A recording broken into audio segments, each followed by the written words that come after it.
जो कुशा होती है, जो डाब होता है, साल भर अपने घर के अंदर कहीं ना कहीं इस कुशा को, इस डाब को संभाल कर रखना चाहिए।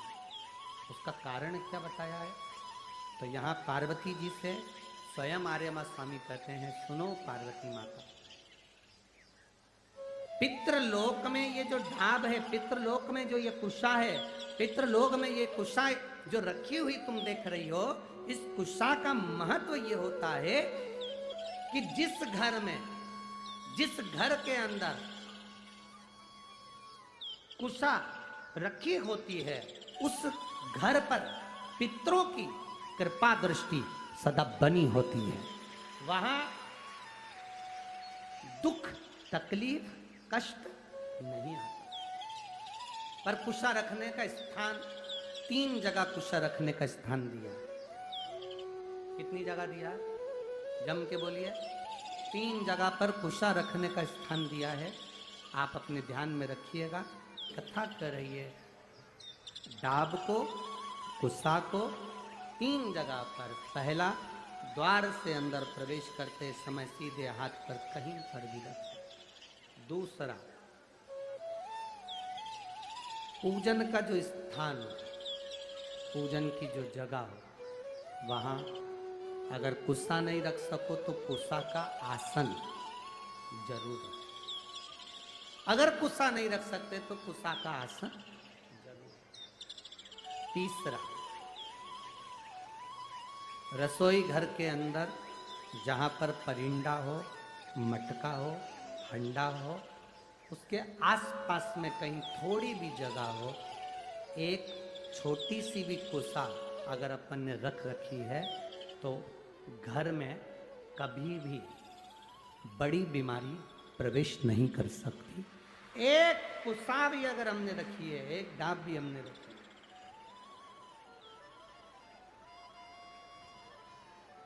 हम तो यहां तक कहेंगे, शिव महापुराण की इस पवित्र कथा में आप लोगों से कहना चाहेंगे,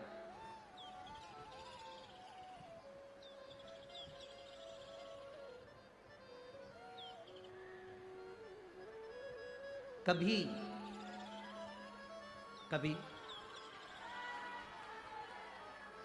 इस पवित्र कथा में अगर आप लोग स्मरण करेंगे तो कभी जिंदगी में आप कोई बड़ी जांच कराने के लिए जा रहे हो कि डॉक्टर ने बोला है कि इनको ये बीमारी हो रही है, इनको ये रोग हो रहा है, इनको ये तकलीफ।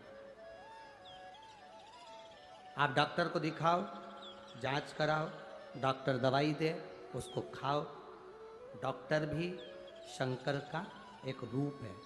जैसे शिव महामृत्युंजय है तो जगत के जितने डॉक्टर हैं ये भी महामृत्युंजय का एक प्रतिबिंब स्वरूप है। आप इनको दिखाओ। डॉक्टर भी शंकर का एक स्वरूप है। ऐसा नहीं कि तुम डॉक्टर को नहीं मानोगे, डॉक्टर शिव का एक तत्व स्वरूप माना, महामृत्युंजय माना। आप दिखाओ। पर यहां शास्त्र कहता है, शिव महापुराण की कथा वर्णन करती है, जब तुम जांच कराने के लिए जा रहे हो, तुम्हें लग रहा है कि डॉक्टर ने बोला है कोई बड़ी बीमारी है, गठान है, और ये गठान, ये गांठ गर्भाशय में आ गई, ये गांठ कहीं शरीर में आ गई, और तुम्हें लग रहा है कि ये तकलीफ देगी और जांच के लिए जाएगी। उसके पहले जब आप डॉक्टर की जांच कराने के लिए जाओ, उसके पहले कुशा का जल, अगर महादेव जी की जो जलाधारी होती है, शिवलिंग है, ये जो जलाधारी है, ये जलाधारी पार्वती जी का स्थान, इसके बीच में एक लाइन है, वो अशोक सुंदरी का स्थान, राइट में गणेश जी, कार्तिकेय जी।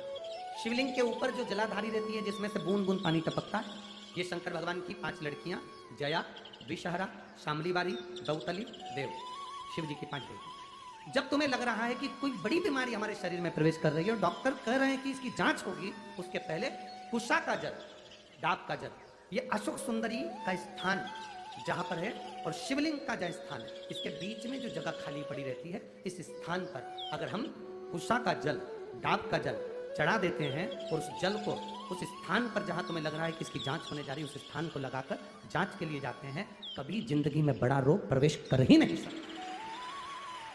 कुशा का जो जल होता है, डाब का जो जल होता है, ये साधारण जल नहीं होता महाराज जी, इसको साधारण नहीं, कुशा के जल को साधारण नहीं कहा। आजकल तो कपड़े के आसन आ गए, मेरी बुजुर्ग माता यहाँ पर बैठी हैं, बुजुर्ग अगर कोई बैठे होंगे तो उनको मालूम होगा। आजकल तो कपड़े के आसन आ गए, पहले ब्राह्मण को जो आसन दान दिया जाता था वो कुसा का दिया जाता था। बोलो री माताओं, सही है कि गलत है? पहले 3 चीजें बड़ी विशेष होती थी ब्राह्मण को दान करने के लिए। कुसा का आसन होता था, सौभाग्यवती नारी को सुहाग का सामान जो दान दिया जाता था वो बांस की टोकरी में दिया जाता था, जिसको सुहाग पिटारी कहते थे। अब आप क्या क्या कहते हैं हमें नहीं मालूम, पर हमारे इधर तो सुहाग पिटारी कहते थे। पिटारी का मतलब होता है उसमें बांस की डलिया, ब्लाउज के पीस रख दिया, कुंकू रख दिया, हल्दी रख दी, मेहंदी रख दी, चूड़ी रख दी, जो तुमने रखा वो बांस की पिटारी में रख। बांस की पिटारी में क्यों रखते थे? हमारे यहाँ बांस की पिटारी की महत्वता क्या है? हमारे सनातन हिंदू धर्म में बहुत सी चीजें हैं जिसकी बड़ी महत्वता है हमारा। जैसे शादी के मंडप में बांस लगाना, बंसकार समाज के जो भाई होते हैं जो बांस का काम करते हैं, लोग भले कुछ भी कहें कि ये बंसकार है, ना ना ना,